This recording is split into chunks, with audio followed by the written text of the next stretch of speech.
In this video, I will show you and explain you how to design a very basic image manipulation with Adobe Photoshop CC.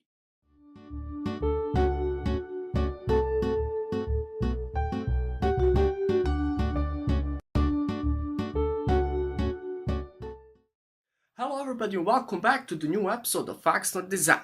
Today I'll show you and explain you how to design a very basic image manipulation with Adobe Photoshop CC. Also for this tutorial we will need some images which I will show you later in this video. Today we'll be designing a YouTube thumbnail, and the dimension for the thumbnail are 1218 with 720 pixels. Today we'll be using RGB colors because this thumbnail is only going on the internet.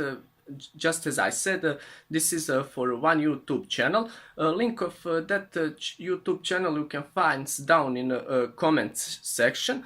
Okay, let's talk about image manipulation. What is image manipulation and for what it serves?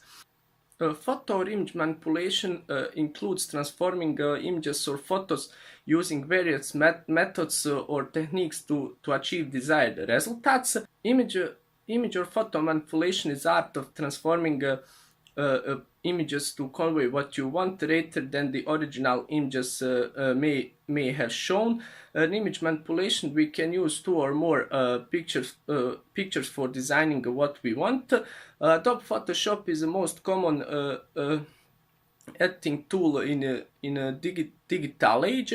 Also, Photoshop is a very powerful tool. I think that's all I have to say, guys. Like and subscribe my channel, and let's go work.